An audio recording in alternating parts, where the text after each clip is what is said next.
पिताजी कोई किताब पढ़ने में व्यस्त थे, पर उनका बेटा बार बार आता और उल्टे सीधे सवाल पूछकर उन्हें डिस्टर्ब कर देता। पिता के समझाने और डांटने का भी उस पर कोई असर नहीं पड़ता। तब उन्होंने सोचा कि अगर बच्चे को किसी और काम में उलझा दिया जाए तो बात बन सकती है। उन्होंने पास ही पड़ी एक पुरानी किताब उठाई और उसके पन्ने पलटने लगे। तभी उन्हें विश्व मानचित्र छपा दिखा। उन्होंने तेजी से वो पेज फाड़ा और बच्चे को बुलाया। देखो, ये वर्ल्ड मैप है। अब मैं इसे कई पार्ट्स में कट कर देता हूं।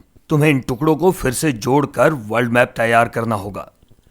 और ऐसा कहते हुए उन्होंने ये काम बेटे को दे दिया। बेटा तुरंत मैप बनाने में लग गया और पिता ये सोचकर खुश होने लगे कि अब वो आराम से 2-3 घंटे किताब पढ़ सकेंगे।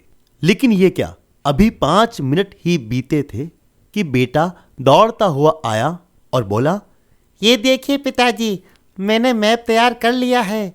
पिता ने आश्चर्य से देखा, मैप बिल्कुल सही था। तुमने इतनी जल्दी मैप कैसे जोड़ दिया? ये तो बहुत मुश्किल काम था। कहाँ पापा, ये तो बिल्कुल आसान था। आपने जो पेज दिया था उसके पिछले हिस्से में कार्टून बना था। मैंने बस वो कार्टून कंप्लीट कर दिया और मैप अपने आप तैयार हो गया। और ऐसा कहते हुए वो बाहर खेलने के लिए भाग गया और पिताजी सोचते रह गए। कई बार लाइफ की प्रॉब्लम्स भी ऐसी ही होती है।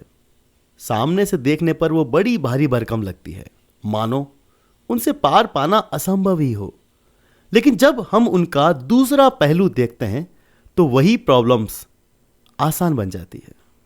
इसलिए जब कभी आपके सामने कोई समस्या आए तो उसे सिर्फ एक नजरिए से देखने की बजाय अलग अलग दृष्टिकोण से देखिए।